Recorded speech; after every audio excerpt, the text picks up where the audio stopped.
expenditure, however, arises because of the savings of additional maintenance further down the road. There's an industry metric that says for every dollar invested in stewardship, you avoid $3 in future capital renewal investment. In other words, a $100 million HEPR investment at the University of Minnesota will save us $300 million over time. Extending the useful life of an investment is always more economical than replacing it with a new building. Let me tell you a story that illustrates our HEPR use, and that's the partial renovation in 2012 of the 100-year-old building Lind Hall, which was once our main engineering building. The goal was to vastly improve career and student service offices, computer labs, and meeting rooms for our many student groups, ranging from Engineers Without Borders to the Society of Women Engineers. We raised money to do that renovation predominantly from donors, but we discovered structural issues that had existed since the building was constructed in 1912. With $900,000 of HEPR funds from the legislature, we were able to fix the core ailment in Lind Hall, and that enabled us to raise more than $4 million in generous donations from General Mills, 3M, Boston Scientific, Schlumberger, and 130 individuals to transform the building into one of the most popular on campus.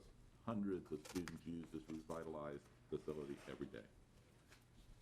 As I mentioned, the growth of STEM programs is a performance metric established by this legislature, and HEPR moves that and other essential initiatives forward.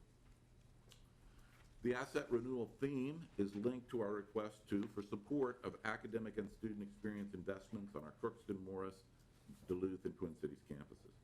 We want to take obsolete spaces and simply transform them into modern, technology-rich classrooms for the students of today and tomorrow, who use Twitter as often as a textbook, who are learning better through interactive classrooms, through pop-up discussions with professors and classmates, and who prefer working with each other in groups. Our request for renovating Pillsbury Hall on our East Bank campus is a prime example of both asset renewal and student experience investment, and it deepens our commitment to the humanities, particularly our English department. Many employers are demanding tech-savvy, critically thinking communicators who can see problems from all angles and work with people from many cultures. Pillsbury Hall, which is the university's second oldest building, will be the hub for those students and faculty members.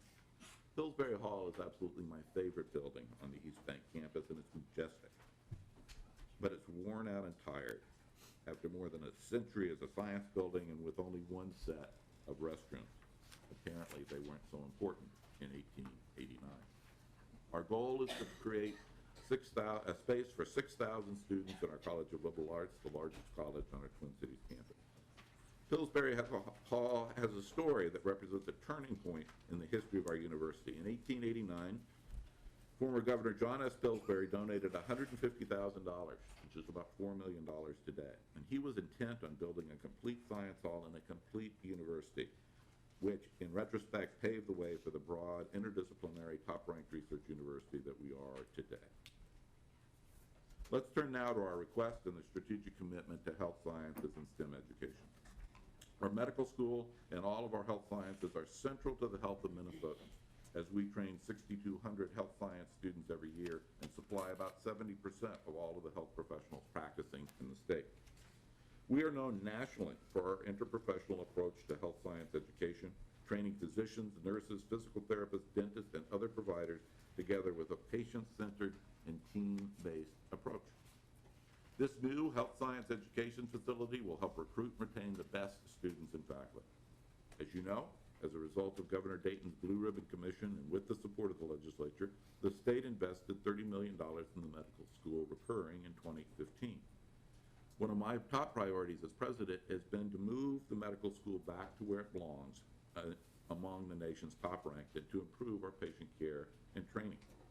Today, as Minnesotans live longer, as demand for care of an aging population increases, and as disparities unfortunately persist in access and in the state's healthcare workforce, healthcare requires an interdisciplinary approach to deliver it along a full continuum from primary to advanced care.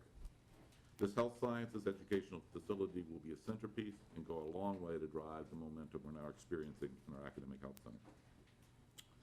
Our request for the chemistry and advanced material science building on UMD's campus and funding for our plant growth research facility on the St. Paul campus further relates to our STEM priority.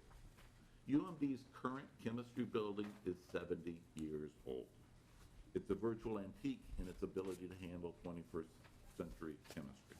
Interest in chemistry at UMD is exploding with classes at capacity, and that creates a bottleneck in our pipeline that needs to flow for the economy of Northeast Minnesota.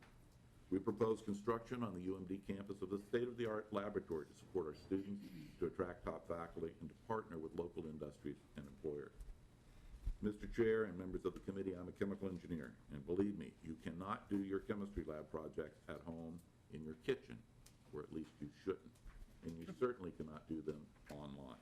We need a place where trained professors, skilled technicians, and safe laboratory experiments can be carried out.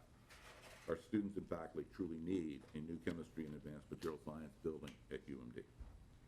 Finally, our capital request seeks your support for the new plant growth research facility on the St. Paul campus.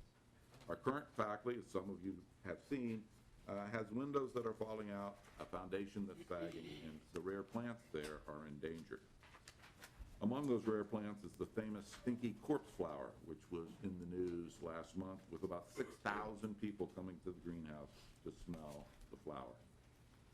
Our plant and biological science programs are expected to increase by more than 40% in coming years as students' passion turns to one of their identifiable grand challenges, feeding a hungry world sustainably. We are an agricultural state in which 1 in 5 jobs relates to food.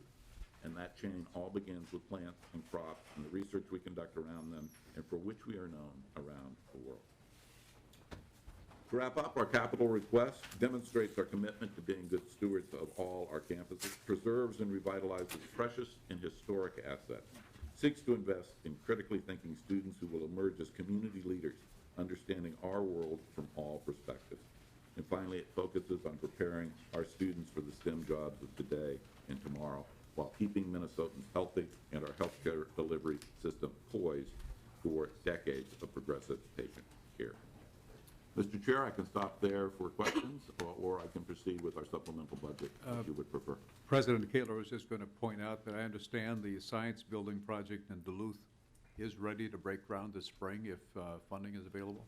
Chair Nornis, members of the committee, I will defer to Vice President Wheelock, but we have had planning money for that project. Mr. Chair, that's correct. Wheelock. Pam Wheelock, University Services, University of Minnesota.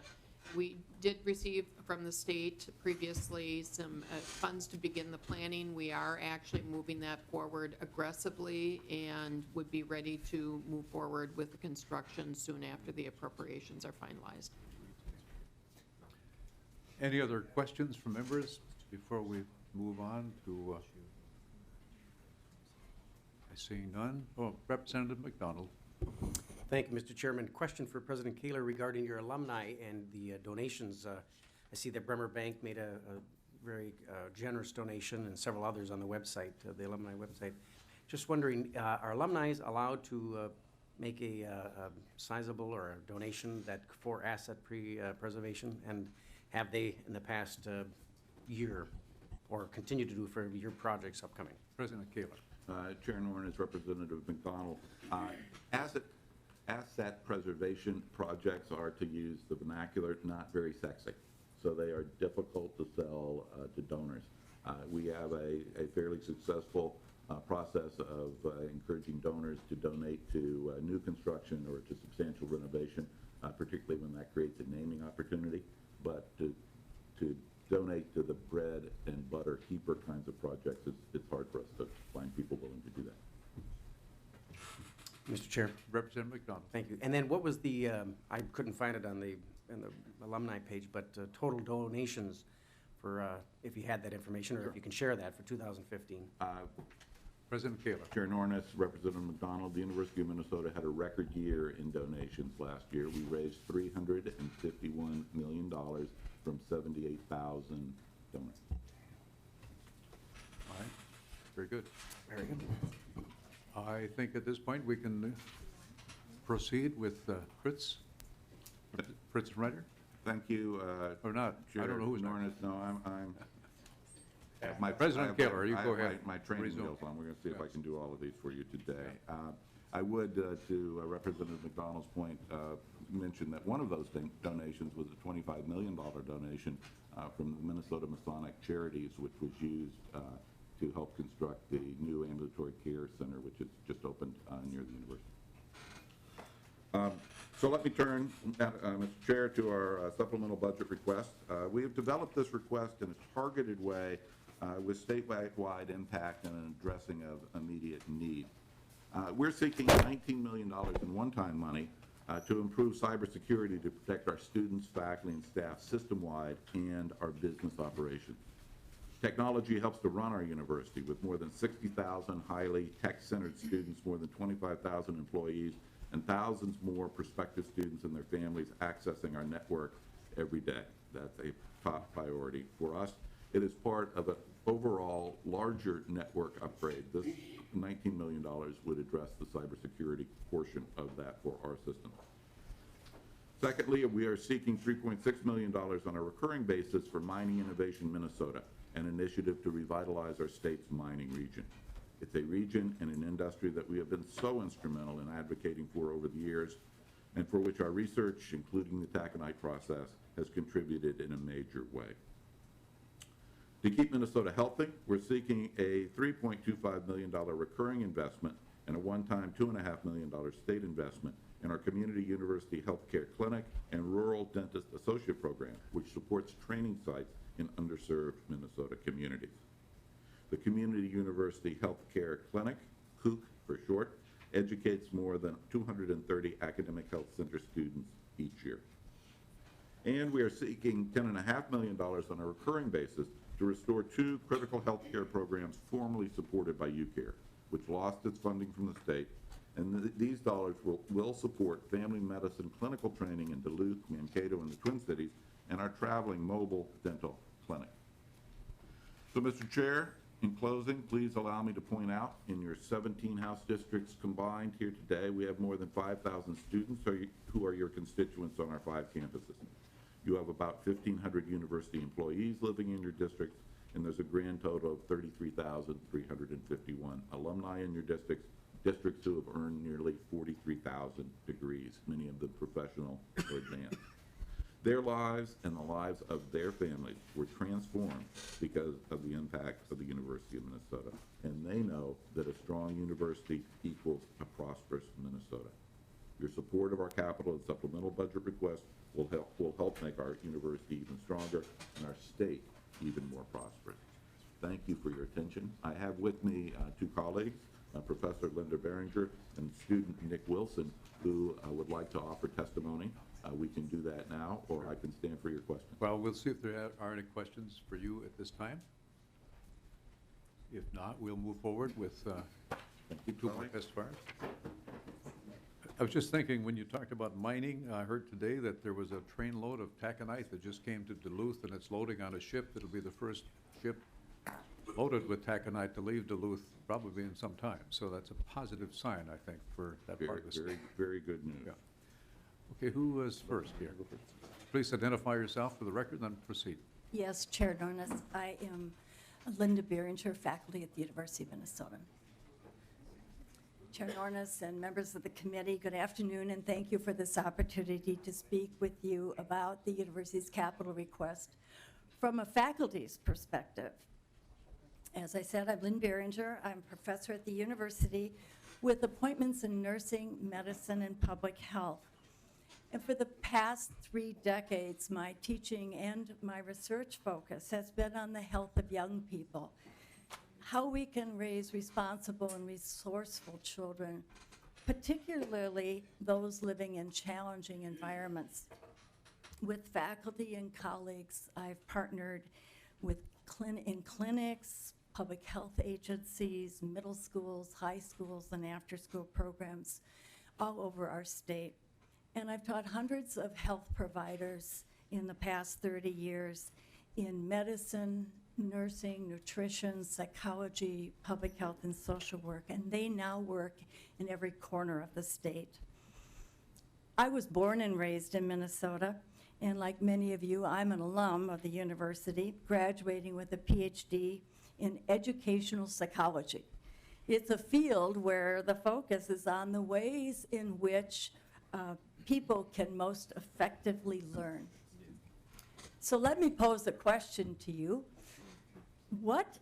How might we define success of a professor or a faculty at the University of Minnesota? I think success looks like this. First, it means students being taught and curriculum being structured to create what we call participatory learning. It's a type of teaching that we now understand helps students learn the best.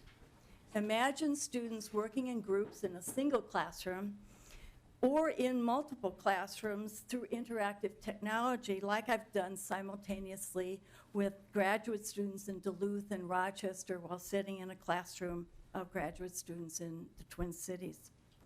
This contrasts with the classic portrayal of a professor in a large auditorium lecturing to students who are passively taking notes. And here's another description of success at the university. Success that's beyond the classroom. Success means that students are engaged with faculty in research projects and creative work, whether in clinics in Duluth, Mankato elementary schools, in floating labs on Lake Superior, or with mine workers in Hibbing or forestry workers in the Boundary Waters. When our research can also serve as a platform for mentoring and educating students, we are truly optimizing the capacity of being a Research One institution. We're fulfilling our mission of making new discoveries, while at the same time educating the next generation of thinkers and artists and scholars and scientists. Chair, Nornis, representatives, you've already heard from President Kaler about the priorities and details of the university's capital and supplemental request. Now speaking as a professor with 30 years of teaching and research experience, this is what I hear in the request. I see at the request the resources it will take to move more of our 29 million square feet of property into spaces in which faculty can use state-of-the-art teaching strategies. I see antiquated and, in some buildings, unsafe laboratories being transformed into interactive teaching spaces where students can practice skills and work side by side with faculty conducting research, whether it's in water quality, land management, or new prevention and treatment approaches. These are the kinds of classrooms, study areas, and lab settings that attract top quality undergraduate and graduate students, premier scientists, and inspiring faculty to our campuses.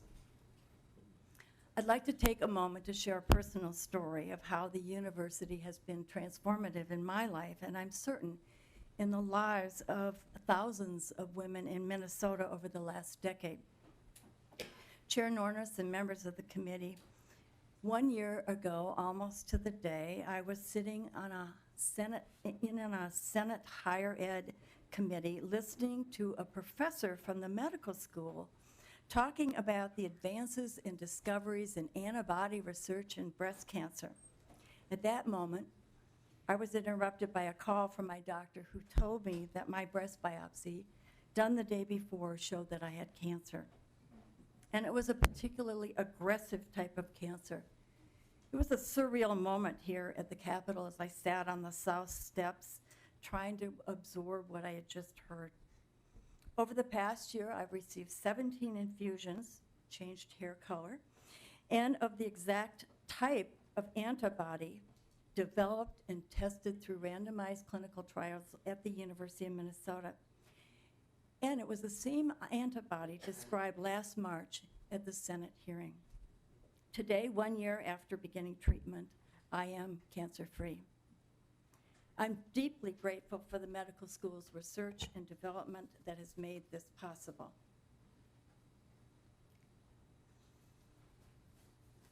I know that with President Kaler's priorities that he's laid out and the partnerships we have with the state and the high quality graduates of our university, there would be tens of thousands more who will be able to tell stories like this. Thank you for your continued support of the university, its faculty, and its students. We seek to be good stewards of that support, and I appreciate this opportunity to speak to you again today. Thank you. Thank you. One more, identify yourself for us too, and then proceed. Thank you, Chair Nornis, members of the committee. My name is Nicholas Wilson. I'm a junior majoring in journalism and minoring in political science on the University of Minnesota's Twin Cities campus. My hometown is Greenbush, Minnesota in Roseau County, a population of approximately 700, or I would guess fewer people than lived in Centennial Hall, my freshman dormitory, just to put that into a little perspective for you. Clearly, my move to the Twin Cities and the University of Minnesota has had a profound impact on me. Growing up in Greenbush, the university was a common topic in our community.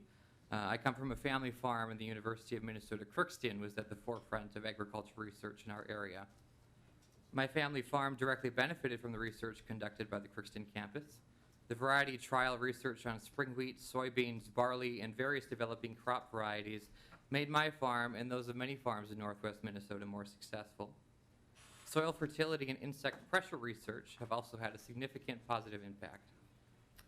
The influence that you had on my childhood and high school years did not end with the Crookston campus. Many of my older friends went on to study at the University of Minnesota Morris in Duluth, majoring in teaching mathematics and biology. My sister graduated from the Carlson School on the Twin Cities campus just 2 years before I decided to call the Twin Cities campus my home as well. My time studying at the university has afforded me opportunities I hadn't thought were possible until well within my career. I've learned about diverse cultures, found practical applications for things like ethics, advocacy, and representation, among much more.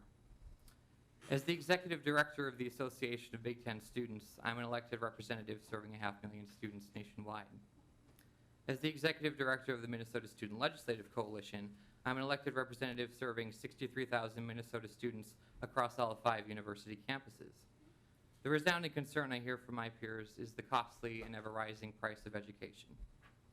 And that's why I'm so thankful to you, Mr. Chair, and members of the committee, and all of your colleagues here in the legislature for partnering with President Kaler in freezing tuition 2 years ago and so minimizing debt for so many of our students. And I'm also grateful to you, Mr. Chair and members, for the support you've given the university to improve mission-critical infrastructure and state-of-the-art teaching facilities in the past. Almost all of the items in the university's request that President Kaler reviewed for you just a few minutes ago will deeply impact the student experience. In particular, I'm thinking of one Heber repair, and that's the Washington Avenue pedestrian enclosure renewal. The bridge, of course, is one of the more iconic structures on the Twin Cities campus, and I and thousands of other students walk across it at least 4 times a week, give or take. I recently walked across it with a friend of mine a few days back, and we noticed numerous cracks, holes, rusty doors, and walls. Many question whether the structure is fully sound, so believe me when I say it's in need of great repair. As someone who represents students on all of our campuses, I know how important the chemistry and advanced material science building is to my fellow students on our Duluth campus. They've told me that the existing chemistry building is lacking in efficient space and up-to-date equipment. The building is nearly 70 years old and is not a modern chemistry facility. I know that the university is critical to developing the state's healthcare workforce, and as the proposed health sciences education facility will drive that pipeline. As a student in the College of Liberal Arts, the rebirth of Pillsbury Hall will be a powerful statement about the importance of the humanities to all of our students. CLA is the largest college in the system and is the hub of critical thinking, which I know is a skill of each of you here in the legislature. Now, in the university's supplemental requests, I can't emphasize enough the importance of upgrading cybersecurity across the system for all of our students on all of our campuses. Our work, all of the work and research of our professors, and all of the business records of the university can't be vulnerable to hackers and other mischief. Mr. Chair, members of the committee, what's before you today are officially called the university's capital request and supplemental budget request, but these are fundamentally student experience requests. Your investments are all about supporting and advancing the quality of the experience students just like me receive every day on our Crookston, Duluth, Morris, Rochester, and Twin Cities campuses. Even more importantly, your investments will enhance the experience of thousands more students from places like Greenbush in the years and decades to come. Thank you so much for this opportunity to speak with you today and for your support of the University of Minnesota and its students. Thank you very much for your testimony. And I was going to ask how many people have ever been to Greenbush? I know where it is. Yeah. All right. That's just not that important, I guess, but it's up north, so. Sure is. My representative quips that he represents southern Manitoba and eastern North Dakota. That pretty well tells where it's at, yeah. Okay. President Kaler? Thank you, Chair Nornis. What we've tried to present for you as quickly as possible today, I think is a compelling argument for investment in infrastructure at the University of Minnesota, for investment in the student experience, for investment in our research enterprise, and for investment in our healthcare activities. I hope you view these well, and we would be delighted to provide you additional information or answer questions as the session proceeds. Thank you. Okay. We appreciate the information. Any members have questions? You've done well, and I think this committee, I can speak maybe for them, that we're really positive about higher education and anything we can do to help. And some of it's going to depend on other people getting together to decide where we're going from here for bonding and supplemental and all the rest of it. We're working hard on those two areas, and we'll do the best we can for you. Thank you, Mr. Chair. All right. Representative McDonald. Well, just one question, since nobody else had one at the time. Just curious, President Kaler, if we're not sure what kind of supplemental budget there will be. Of course, the governor has dismissed his or has shared with us his supplemental budget, but we haven't really determined exactly what ours will be and if at all.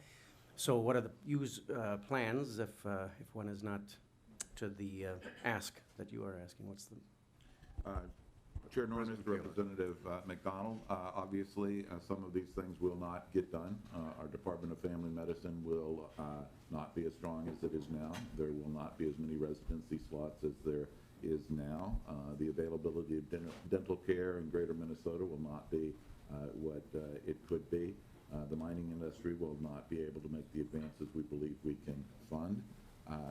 We will have to find other ways with university resources to rebuild our cybersecurity, and those are dollars that are mission critical and must be done, but would take away from other activities that might be perceived as being more student focused. And Mr. Chair, if I may, Dr. Mac Baird is here. He's the chair of the Department of Family Medicine. Okay. And if you would indulge him, you could make sure. comments about the Healthy Minnesota Initiative. Sure.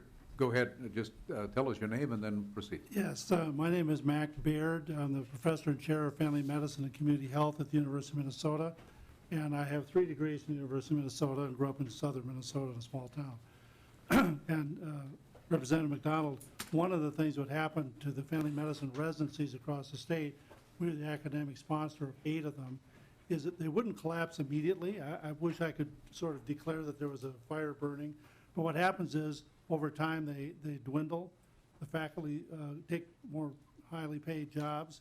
The residents perceive that the state isn't committed to such programs. They choose other programs in which to enter all over the country. And over time, both small towns and urban centers don't have the 58 graduates per year that we put into family medicine practices around the state. The state has declared it saved $1 billion on healthcare homes over the past 5 years. About 70% of those healthcare homes are populated by family physicians and teams of other physicians, so that it would have a gradually negative effect, but it takes time to show. Okay, thank you. And we're grateful for the past support we've had. All right. Any final word to President Kaler? We've really moved along good today, and information's been good and concise, and We'll give you the gift of time, Mr. Chair. I don't know if it's appropriate to ask, but you were talking today about the search for an athletic director. Could we just spend 60 seconds on where that's at? Members might be interested. Mr. Chair, members of the committee, we can certainly do that. I announced today the formation of a search committee for the athletics director. It's a little bit larger than I had originally envisioned. Excuse me. But it does represent important constituencies with an interest in Gopher athletics. There are 9 individuals not affiliated with the university. I won't name them all, but I will mention the 2 Kevins, Kevin Couture, who was formerly the Executive Vice President of the Minnesota Twins, and Kevin Warren, who is the Chief Operating Officer of the Vikings. So we're bringing a professional sports experience to bear. There are 7 members of the university community, including a student athlete.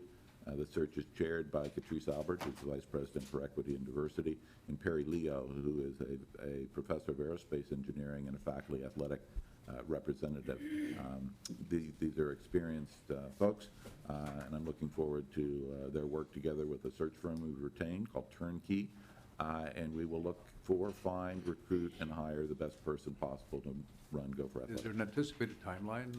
I anticipate the committee being active in March into April, probably interviews in the May timeframe, and identification of a finalist and an announcement in the May-June timeframe with a target date for that person to begin of July 1.